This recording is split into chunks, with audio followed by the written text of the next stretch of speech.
नमस्कार, times of Swaraj में आप सबों का स्वागत है और मैं हूं संतोष सिंह। और आज हम टाइम्स ऑफ स्वराज में बात शिवहर की करते हैं। देखिए, शिवहर में जिस बात का मुझे अंदेशा था और जो बातें मैं बाहर से रहते हुए ऑब्जर्व कर रहा था, ठीक आज शाम कुछ इसी तरीके की चीजें देखने को मिली। रितु जायसवाल हमारी मित्र हैं, बहुत गहरा रिश्ता है हम लोगों के बीच, पारिवारिक रिश्ता कह सकते हैं। उनकी राजनीतिक समझबूझ को भी हम बहुत करीब से देखे हैं। वो ठीक वही गलती की है जो गलती उन्होंने विधानसभा चुनाव में की थी। शुरुआत में ही इतनी स्पीड पकड़ ली वो, हम बार बार सलाह दे रहे थे कि आप स्पीड ब्रेक कम करिए, ब्रेक कम कीजिए, ब्रेक कम कीजिए, क्योंकि आप जितने समय तक जनता के बीच में रहेंगे, पैसे का भी खर्च होगा, बहुत तरह की चीज़ें, एक अलग तरीके का कॉम्बिनेशन भी बनने लगता है, एक लोगों के भाव में भी बदलाव होना। लगातार आप देख रहे हैं तो बहुत सारी चीज़ें होता है ना कि लगातार एक ही चीज़ें बार बार आप सुनने को मिल रहा है तो थोड़ा दिमाग लगता रहे ऐसी बोलते रहती है। तो ठीक वही हुआ कि आज जब बूथ मैनेजमेंट के लिए जो चीज़ें दिखनी चाहिए थी, आज हमें वो उसकी कमी देखने को मिली। फिर भी लड़ाई दिलचस्प है और होनी भी चाहिए।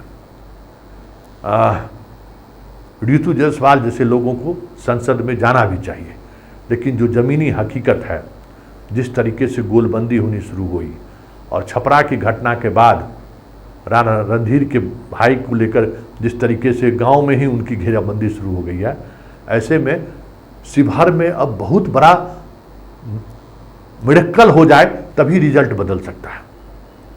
क्योंकि व्यापारी कम्युनिटी को जिस तरीके से जोड़ने की कोशिश हो रही है, उसमें रितु जायसवाल शुरुआती दौर में कामयाब होती हुई दिखी हुई, लेकिन पवन जायसवाल पर जिस तरीके से सम्राट चौधरी जैसे नेताओं का दबाव पड़ा, ऊपर से अमित शाह और नरेंद्र मोदी के स्तर पर जो एक रणनीति बनाई गई कि हम बनिया हैं, हम तेली हैं, वो मैसेज देने की कोशिश हुई।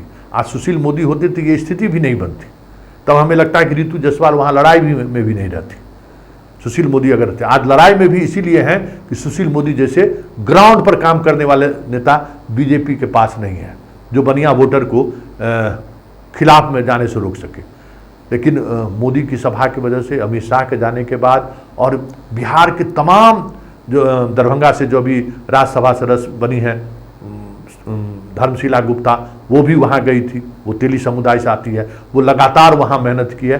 तो जो एक माहौल बना था रितु जायसवाल को लेकर, वो धीरे धीरे धीरे धीरे धीरे आके, मतलब एकदम शांत, जो कहते हैं ना कि लहर आके किनारे आके शांत पड़ जाना, ठीक वही चीज़ें शिवहर में देखने को मिल रहा है। अब ये देखना है कि एक बात और, आनंद मोहन की छवि को लेकर जो रितु जायसवाल का जो अटैक रहा ना, ठाकुर का कुआं और उसके साथ ये जो अटैक रहा बाहुबली, तो आनंद मोहन शिवहर के सांसद भी रह चुके हैं और शिवहर में उनकी क्या राजनीति रही है वो आज की पीढ़ी नहीं, एक उनके जो आज हैं उनके पिताजी ने वो राजनीति को देखा है। और कहने को औरंगाबाद भले चित्तौड़गढ़ कहा जा रहा हो, लेकिन राजपूतों की उतनी बड़ी आबादी और लगातार इतनी बस्तियां हमने कहीं नहीं देखी है बिहार में, जितनी बस्ती शिवहर में आपको है। राजपूत वोट के रूप में भी बड़ी आबादी है और वोटर भी काफ़ी है। और राजपूत के वोटिंग का ट्रेंड एक है कि वो जहाँ है वो राजनीतिक रूप से अन्य जितनी जातियों के साथ उनका रिश्ता रहता है, उस रिश्ते की वजह से वो अगर खुद उस गांव में जितनी आबादी है, अपने प्रभाव से, अपने राजनीतिक कौशल से वो 10-20% वोट को ऐड भी करते हैं। ये आप जब लोकल स्तर पर राजनीति को देखिएगा तो वो चीज़ें आपको महसूस होगी कि वो तरीका है। सवर्ण पॉलिटिशियन जो भी आज है आपके बिहार में, उसकी खासियत, जो इस तरीके की राजनीति करते हैं, उसकी खासियत यही है कि जो जहाँ है वहाँ 10-20%, 30% वोट को प्रभावित जरूर कर देते हैं। तो ये एक एडिशनल वोट आनंद मोहन के लिए है। फिर पंचायती राज की वजह से निर्भरता, एक दूसरे जाति पर निर्भरता बढ़ी है। ये चीज़ें लोग नहीं महसूस करते हैं, सीधे जोड़ लेते हैं कि राजपूत इतना, भूमियार इतना, यादव इतना, इतना वैश्य इतना, SC ST। देखिए रिजर्वेशन है, 50% रिजर्वेशन है। तो बहुत सारे ऐसे राजपूत के गांव हैं, बहुत सारे बनिया के गांव ऐसा है। अरे ऋतु जायसवाल ही राजपूत के वोट से चुनाव जीती थी। वहाँ हम तो गए हुए हैं ना, वहाँ यादव से उनकी लड़ाई होती थी, राजपूत लोग सब उनके साथ खड़े रहते थे। तो वो जो राजनीति है ना, वो राजनीति गांव गांव की जो पहले की जो राजनीति रही है, सामंत कहकर या डॉन कहकर के जो चीज़ों को प्रभावित करने की कोशिश 90, 95, 2000 के दशक में होता था, अब वो चीज़ें नहीं हैं।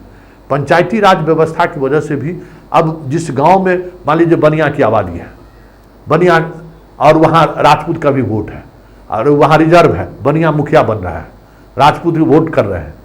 तो जो सेक्शन के वोट से आप जीत रहे हैं, वो सेक्शन तो आज आपसे कीमत वसूलेगा, कहेगा कि आप मदद कीजिए आनंद मोहन को, मदद कीजिए ऋतु जायसवाल को, तब हम आपको वोट करेंगे।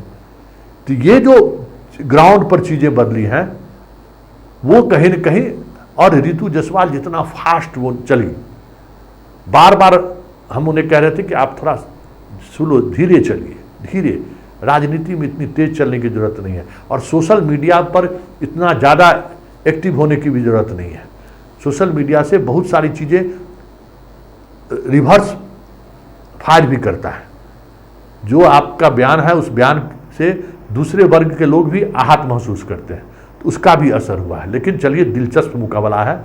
कल वोटिंग कैसे होता है, किस स्तर पर होता है, ये देखने वाली बात होगी, क्योंकि वहाँ पे सब कुछ वोटिंग पैटर्न पर पता चलेगा कि आखिर क्या है क्या। क्योंकि देखिए वहाँ का जो समीकरण रहा है ना, मोतिहारी जीतने के लिए रामा देवी को ले गए थे। वहाँ कुछ व्यापारियों के या बनियों का इतना वोट नहीं है कि वो जीत जाए।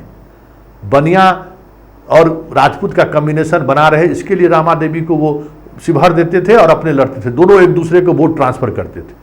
ये इस बार टूटा है, इसका असर स्वाभाविक तौर पर होगा। लेकिन कल वोट किस तरीके से होता है, बूथ मैनेजमेंट ऋतु जायसवाल का कैसा रहता है, इस पर सब कुछ निर्भर करेगा।